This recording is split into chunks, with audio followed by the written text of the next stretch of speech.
The Neo-Spacians are a very strange archetype originating from the GX era of the anime.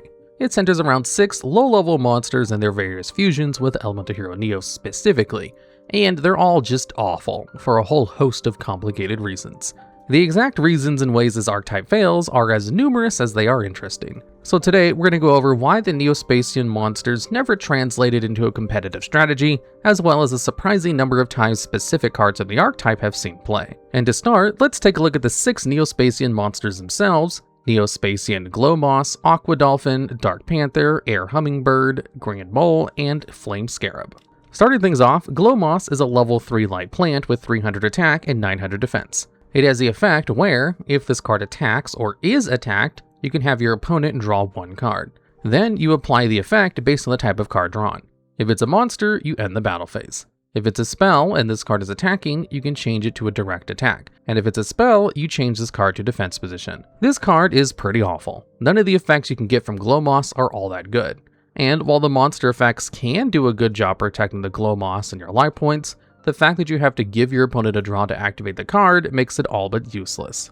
Dark Panther is a level 3 monster with 1000 attack and 500 defense. It is the effect where, once per turn, you can target a face-up monster your opponent controls. This card's name becomes that card's name, and its effects have that card's effects until the end phase. Dark Panther's effect has never been all that powerful and has only grown more lackluster with time. There's simply no guarantee that any copy of your opponent's monsters will have an effect that you'd want to copy. And worse, they need to have an effect that doesn't prevent your Dark Panther from doing anything. For an example, try to copy a card like Borreload Furious Dragon, which has a quick effect destruction attached to it. Your opponent could simply activate Borreload in response and destroy your Dark Panther before it could do anything useful. It's also getting worse and worse with time, as more cards have effects that require you to have specific cards in your deck or hand to function. For example, Dragon Maid Shio requires you to have a House Dragon Maid in your extra deck to activate its Omni Negate. So if you copy it with Dark Panther, you won't actually be able to use the useful effect unless you randomly have a house in your extra deck. All in all, another somewhat disappointing card. Air Hummingbird is a level 3 Wind-Winged Beast with 800 attack and 600 defense. It is the effect where, on a soft once per turn,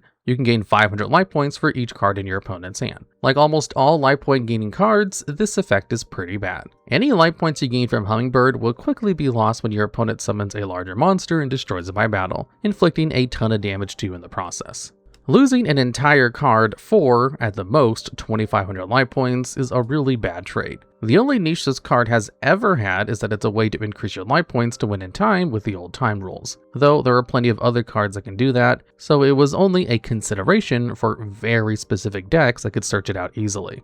Flame Scarab is a level 3 insect with 500 attack and defense, which gains 400 attack and defense for each spell and trap card your opponent controls. This is another quite weak card. While it can be as large as 2,500 attack and defense, this means your opponent has a full back row, which isn't exactly common. To even hit the attack of a strong normal summon around the time the card was printed, which is about 1,900 attack, you would need your opponent to have 3 spell or trap cards, which isn't exactly common. Much worse, if your opponent has set spells and traps, those cards are probably some form of interaction. So getting in with Flame Scarab is very difficult. This becomes more and more likely to be true the more set cards your opponent has, which is when you'd want to summon Flame Scarab in the first place. In the end, Flame Scarab is just too inconsistent. While most of the Neo-Spacians were quite bad, the last 2 actually had some competitive success, as surprising as that may be. Neo-Spacian Grand Mole is an old school classic. This level 3 Earth Rock has 900 attack, 300 defense,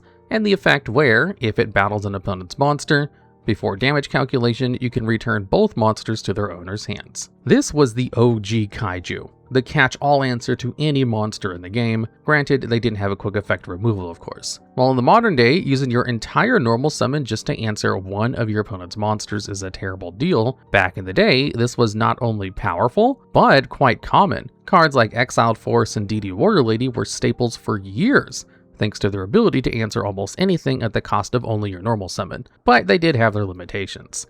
Exile Force destroys and targets, so there were tons of ways to get around this. Warrior Lady was more consistent, but did require you to take battle damage and banished, which there were slightly more ways to take advantage of back in the day. Cards like Dimension Fusion and Return from the Different Dimension were legal for surprisingly long, for example. Grand Mole, on the other hand, didn't target or banish, and didn't require you to take battle damage to use the effect no matter how big the monster your opponent summoned was. Even the impressive Blue Eyes Ultimate Dragon, with its staggering 4500 attack, would deal nothing to you if this tiny little mole had anything to say about it. And remember, back in the day, protecting your life points did matter to an extent. Life points were a resource, and the more life points you had, the more comfortably you could use cards like Solemn Judgment, or hold off on committing to plays to draw more interaction. Of course, as the game got power crept, Grand Mole slowly fell out of favor. But for a long time, it was actually a very playable card, even outside of Neo-Spacian decks. So it was certainly one of the more successful designs of the bunch. The other somewhat successful Neo-Spacian was Aqua Dolphin. This was a level 3 water warrior with the effect where, once per turn, you can discard a card to look at your opponent's hand. You choose a monster card with equal or less attack than a monster you control, then destroy that card and deal 500 damage to your opponent. If you can't find one, you take 500 damage instead.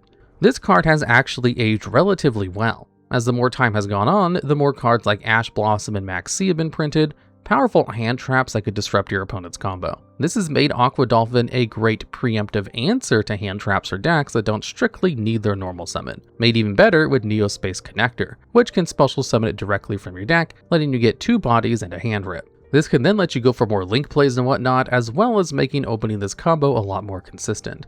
And this has given Aqua Dolphin a niche in more modern formats, though admittedly it hasn't seen play in quite some time. Still, that does mean that at least 2 of the 6 Neo-Spacians are, in of themselves, fine cards, which is pretty good to start off with.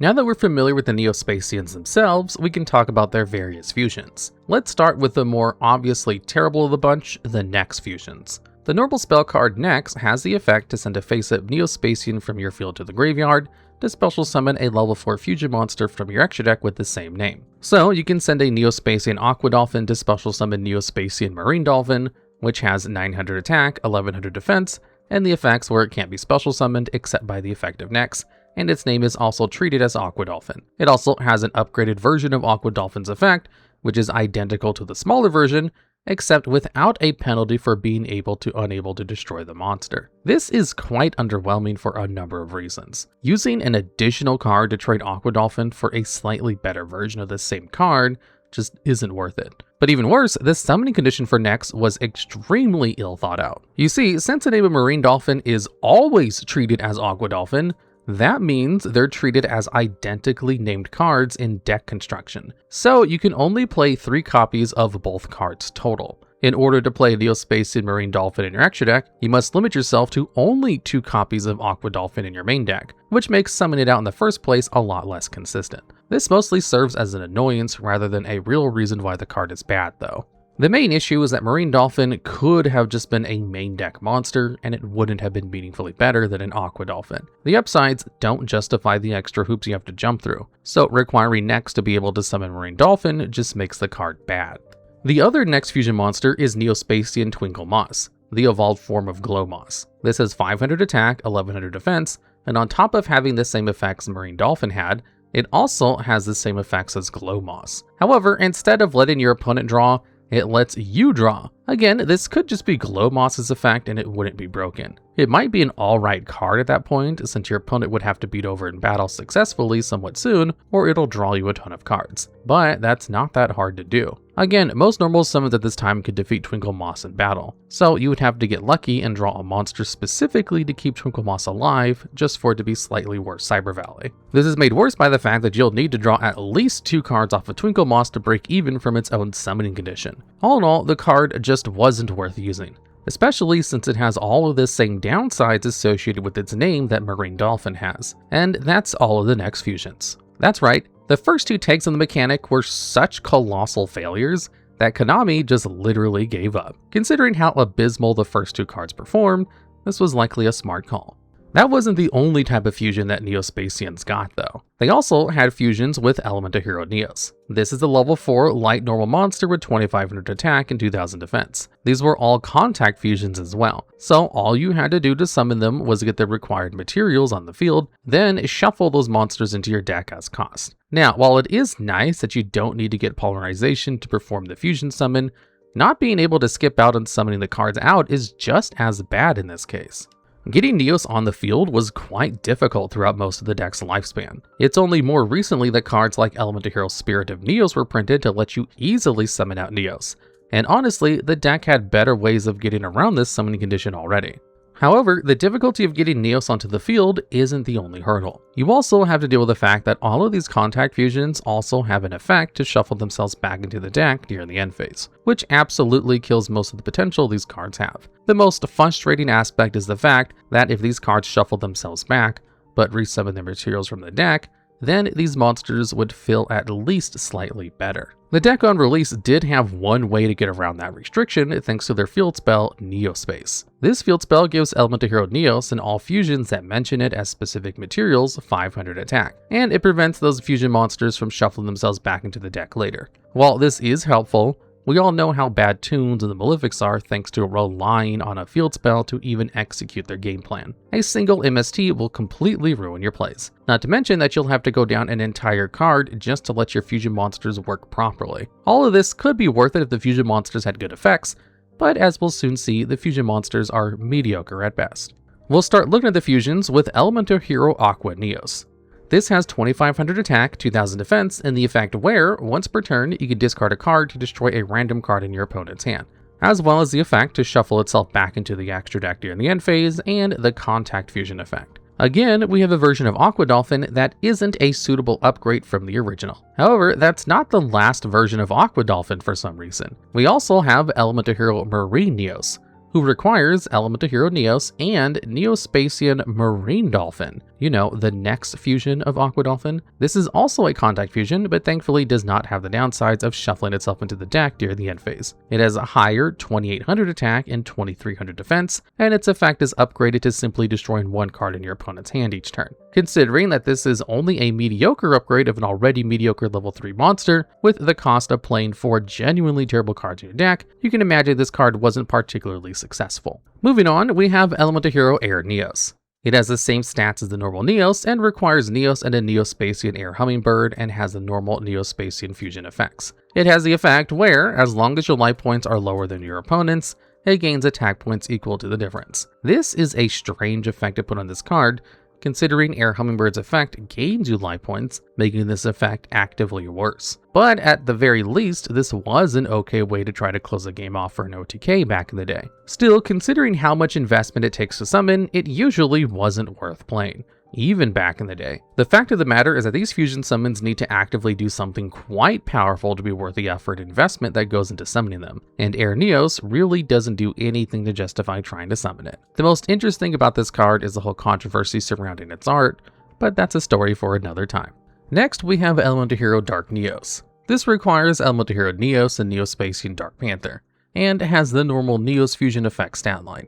It has the effect where, if this card is not already targeting a card with its effect, you can target a monster on the field and negate its effects for as long as you control this face-up card. While Dark Neos has a decent effect, as effect negation is quite powerful, the terms and conditions that apply to Dark Neos make it not worth using. It isn't a quick effect, which does make it a lot worse in the modern day, though considering how early on this card was printed, that can at least be forgiven. However, the card's negation is quite flimsy, as simply getting rid of Neo-Space will force Dark Neos to shuffle itself back into the deck at the end of the turn. If the monster it's trying to strip the effects away from is larger than Dark Neos, then they could just beat over to the next turn and get their effects back that way. Really, the only situation where Dark Neos' effect is good is if you're trying to remove certain protection effects before destroying a monster by battle, or with card effects, which doesn't come up enough. Next up is Elemental Hero Grand Neos. This is a fusion of Neos and Neo-Spacian Grand Mole, and has the typical Neos fusion in summon condition, downsides, and stats. Its effect simply is once per turn, you can target a monster your opponent controls and return it to their hand. This effect is, in many ways, worse than Grand Mole's effect, as it targets, which gets rid of one of the big upsides of Grand Mole in the first place. Considering the other downsides associated with summoning these fusions, it's almost never worth using. Elemental Hero Flare Neos requires Elemental Hero Neos and Neo-Spacian Flame Scarab. It's a typical Neos fusion and has the effect where it gains 400 attack and defense for each spell and trap card on the field. This is a better effect than Scarab, as you have some control over how powerful your Flare Neos is, but it just isn't enough to really be worth playing. It's not going to allow for many big OTKs, which is the card's main purpose. along with the fact that you're spending 2 cards to summon a monster whose entire effect is worse than a single spell card mage power. If it had piercing battle damage and maybe some form of protection, you could justify playing it back in the day, but without that, it's dead on arrival. Elemental Hero Glow Neos is a fusion of Neos and Neo-Spacian Glow Moss. In addition to the normal Neo stats, it also has the effect where, once per turn you can target 1 card in the field and destroy it. Then you apply the following effect based on the type of card destroyed. If it's a monster, this card can't attack this turn. If it's a spell, this card can attack directly this turn. And if it was a trap, you switch this card to defense position. This card was fine, but it was less powerful than Chaos Sorcerer and took far more effort to summon. It's one of the better Neos fusions, but that just isn't saying a lot. And that's all of the single Neos fusions. But there were actually more that required Elemental Hero Neos and 2 of the specific Neo-Spacians. These monsters are honestly the strength that the base fusions would have needed to be worth summoning in the first place. For example, look at Elemental Hero Magma Neos. This requires Neos, Neo-Spacian Grand Mole, and Neo-Spacian Flame Scarab. It has the normal Neos fusion downsides and a higher stat line of 3000 attack and 2500 defense, as well as 2 other effects. First, it gains 400 attack and defense for each card in the field. And when it gets shuffled into the extra deck during your end phase, you return all cards on the field to the hand. This card is of a much higher power level than the other Neos fusions, but it simply isn't worth the 3 monsters it's required to summon. A really good point of comparison is Elemental Hero Absolute Zero. This monster requires any hero monster and 1 water monster to summon, and has the effects where it gains 500 attack for each other water monster on the field. And when it leaves the field, you destroy all monsters your opponent controls. This monster has a slightly worse stat line and attack gaining effect, but an even more powerful form of disruption once it leaves the field. Absolute Zero was a huge part of Hero's success as a deck for many years thanks to Miracle Fusion allowing you to use materials from your graveyard to fuse into it. The Neo-Spacians do have their own version of Miracle Fusion, Miracle Contact, but requiring 3 specifically named and extremely bad monsters to summon Magma Neos means that even this spell can't save the fusion. All around, these triple fusions, while more powerful overall, simply aren't worth summoning at any point. We haven't gone through all of the original support for this archetype, surprisingly enough, and somehow none of this support makes the deck any better. The best of the bunch is debatably Elemental Hero Neos Alias. This is a level 4 light warrior with 1900 attack and 1300 defense, and it's a Gemini monster. This means it's treated as a normal monster until you normal summon it a second time. Once you do, it gains the effect where its name is treated as Elemental Hero Neos. This was intended to be an easier way of getting the big boy onto the field for your fusion summons, but it's still far too slow for that purpose. It is, however, a good normal summon in terms of stats that's searchable off of Elemental Hero Stratos and E-Emergency Call, a viable tribute for Gemini Spark, and counts as the fusion materials for a ton of hero monsters. This has allowed Alias to see quite a bit of play in historic hero decks. Neos Alias is genuinely an incredible card. Even if its effect is so pointless, most people forget that it even has one, which sadly is a lot more than can be said for the rest of the Neo-Spacian archetype. This wasn't the only card meant to make your fusion summoning more realistic. They also printed the Chrysalis monsters. This is a cycle of 6 monsters with the effect where, if you control Neospace, they contribute themselves on the field to special summon one of the Neo-Spacians from your hand or deck. There are a few problems here. For one, this is just worse than a Reinforcements of the Army style effect for an archetype, as they still eat up your normal summon for the turn. It's basically just playing extra copies of the Neo-Spacians with extra steps, one of which is making the deck even more reliant on its extremely mediocre field spell. The cards also can't special summon the Neo-Spacians from your graveyard, which is a weird and really unnecessary restriction. The theme had several support cards to fix these issues, by which I mean the cards had an effect to allow you to activate the effects of the Chrysalis without Neospace, or to use them to reborn Neo-Spacians and did literally nothing else. The best card from this theme is undoubtedly Cocoon Party, which allows you to special summon a Chrysalis from your deck for each differently named Neo-Spacian in your graveyard. This is actually a strong effect, and would maybe be the reason to play the archetype in most cases, if that archetype's cards weren't otherwise completely unusable. What makes this all worse is that not only did the archetype get a way better version of these cards later on with Neo-Space Connector, but in one of the early waves of support, they gave the deck Crossporter, which, while not perfect, is a far more functional searcher for the archetype. The Chrysalis cards are maybe the worst part of this little archetype, and that's kind of impressive. With all of this said, you may be surprised to learn that there is one more card from this archetype that has seen competitive play, or rather, a package of specific cards built around the incredible support card Neo-Spacian. This is a normal spell with the effect to special summon a fusion monster from your extra deck that specifically lists Elemental Hero Neos as a fusion material by sending the materials from your hand, field, or deck to the graveyard, ignoring its summoning conditions, and as long as it only requires 2 materials. However, you can't special summon for the rest of the turn. If a fusion monster that requires Neos would be destroyed by battle or card effect, or shuffle itself into the extra deck, you can banish this card from your graveyard instead. This is an incredible card, allowing you to get any of the Neos fusions that only require 2 materials with only 1 card while simultaneously patching up their weaknesses of shuffling themselves back into the deck. However, this wasn't what Neos fusion was used for. Instead of making any of the Neo-Spacian fusions, it was instead used to summon Rainbow Neos in the TCG.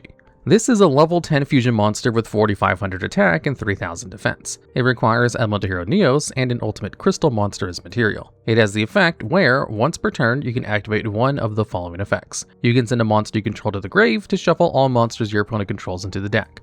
Or you can send a spell or trap card you control to the grave to shuffle all spell and trap cards your opponent controls into their deck. Or you can send the top card of your deck to the graveyard to shuffle their graveyard into their deck. Rainbow Neos is an incredibly powerful boss monster even by modern standards.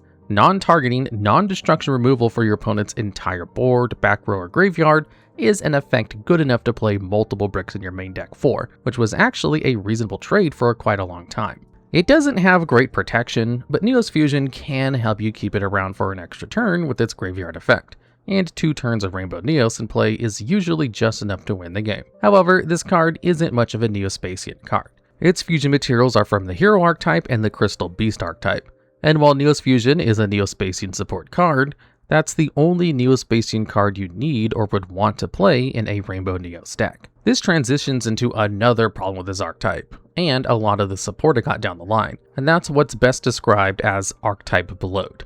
The Neo-Spacians are not just an archetype unto themselves, but rather a sub-archetype of the Hero archetype. A ton of the cards are tied to the Hero archetype, but rather than supporting what the Hero decks wanted to do, it introduced an entirely new way of playing that was far worse than what Heroes were already doing. One way that Konami tried to improve the deck was by giving it more Hero-related support, such as cards like Ian Wave, which makes it so that if an Elemental Hero monster you control is using material for a fusion summon, you can special summon a Neo-Spacian or Elemental Hero Neos from your deck.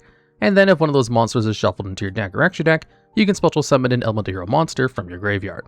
This essentially bridges combos between Heroes and Neo-Spacians, allowing you to extend a normal hero play into a Neos fusion. This sounds good, but in reality, it's just not worth doing.